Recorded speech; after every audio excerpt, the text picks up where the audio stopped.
Tough is Ricky Carmichael. I'm telling you, with a cracked bone in the top of his hand, he's taking on Travis Pastrana and the rest here in San Diego. We're off and running. The Powerade whole shot goes to Kevin Windham, number 14, but it's Travis Pastrana taking the lead in the loops. Oh, he takes a giant leap onto the platform. So it's Pastrana, Windham, Villeman, LaRocco, Ferry, and then Ricky Carmichael. Coming up and challenging. He's got to keep his cool right here. He believes in himself. He's got to just let Villeman do his thing and settle down. Let's get a report on Steve Lampson. Davey Coates? Well, I just talked to Dr. John Bonner. It looks like a broken leg for Lampson. A broken leg. Oh, Villeman just passes Travis Pastrana. And the bad news about Lampson. Thanks, Davey. David Villeman, who won the first round at Anaheim, has taken the lead away from Travis Pastrana. Here comes Travis right out of the corner. One more lap, pulling out all the stops. 2 straight weeks, Jeremy McGrath has been lapped.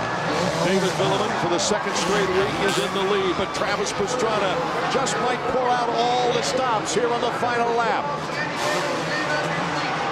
Villeman has got to be flawless. He cannot afford one mistake.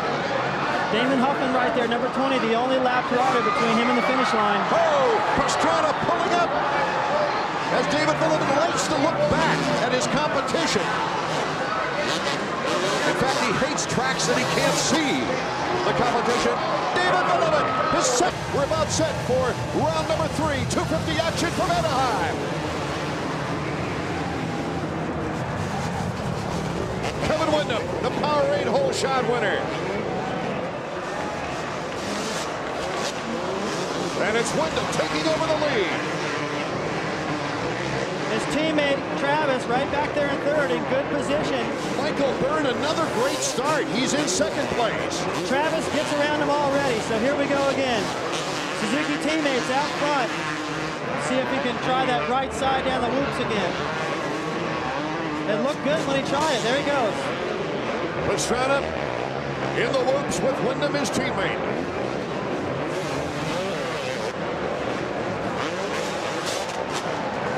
He's making it interesting. The crowd now starting to anticipate. Windham by the bar. Pastrana over the finish line jump. 14 laps to go. We're halfway through, a little bit more. And that's the way it stands. This is what happened to Travis. He comes up short. He's entering the 3 plateaus after the sand. He gets a little off timing there. He's lost. Really progressed. I mean, just some amazing rides. You're riding the 250 like it's a 125. When I see you on the bike, you make it look small. You know, you're really working it.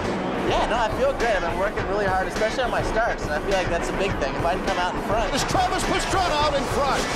I can run with those guys, and that's something I've never known I could do before. Pastrana puts the challenge to Windham. It's got to just be awesome because you guys ride and train together. Incredible. Wyndham's putting on a fine show against Pastrana, and they're pointing at each other. When you won that heat race at Anaheim, you and Windham, you guys are doing one-handers, knack-knacks, you're going nuts. That's win the Once I win race. the race, then you'll be able to see what I'm going to But do. you got to have some trick in your mind that you're like, I'm saving it for that first 250 Supercross. McGrath, so Carmichael moves into 3rd. A break for Carmichael. There he is, front end washed out. We've seen that so many times tonight. Suzuki, Ricky Carmichael, Jeremy McGrath, Stefan Roncada, David Villeman. Those are the big names so far this year, along with Mike LaRocco and Travis Pastrana. Pastrana, very popular in this building. You got Pastrana right next to McGrath, right there. Carmichael right next to Villeman. Villeman, the fastest laps in practice. He was inching up on McGrath towards the end of that heat race. Keep your eyes on him. He's got the inside as well. 20 laps, 20 riders. Round 6 of VA Sports Supercross is underway. Good starts. McGrath, Carmichael, Villeman. Villeman, it looked like, might have gotten the Powerade Hole Shot Award. Number 12. David Villeman, the points leader, taking the lead. But look at number 199, Travis Pastrana on the Suzuki. They're rubbing plastic. They're going bar to bar. Travis looking back at him. Oh, this is going to be a great fight. Now he realizes Carmichael is right there, and Ricky shoved McGrath so wide he allowed Villeman and Travis by on the inside. Travis to the inside. On Villeman takes the lead. The crowd going crazy. Oh, Travis didn't get the best rhythm down that section. He's He's actually struggled with that all day long, but he managed to hold on to the lead right there. Milliman was all over that. He's got to be careful because Ricky has already shown him a wheel everywhere. Here's Carmichael. Carmichael moving into second. Look at this whoop section. Villeman is so good in the whoops. That's Ron Cotta, number 21. He almost collides with Villeman. Now Carmichael has caught Travis. The thing about Travis that I like, even though if he gets caught, I don't see him ever giving up. He's one of those guys able to respond to whatever the pace is and go even faster, which for most people would mean riding over your head. Oh, Ricky Carmichael to the inside.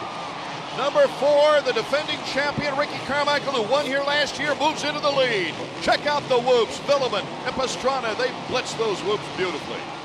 Now Travis going to the inside line in that right-hand corner before they get back into the starting line. Whoa, Ricky getting all out of shape.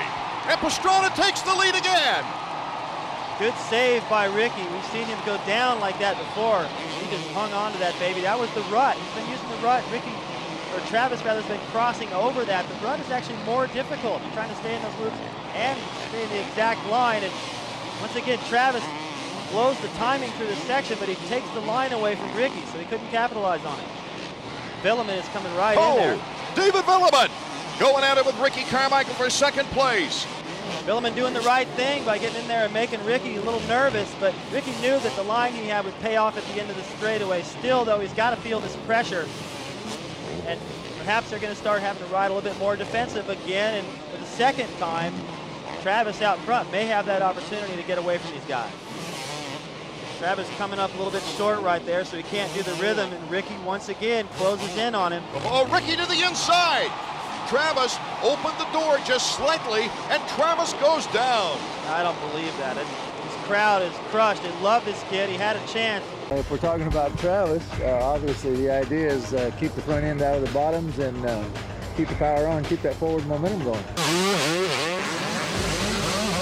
If one is low or one is real high, because if you're skimming across them, then you hit that high one, get you all out of rhythm, and you don't want to get down at the bottom. You want to stay right on top, like second, third gear, maybe pinned. Right by the crowds, so the people in the front row get the full effect. The fans love it. Ricky Carmichael!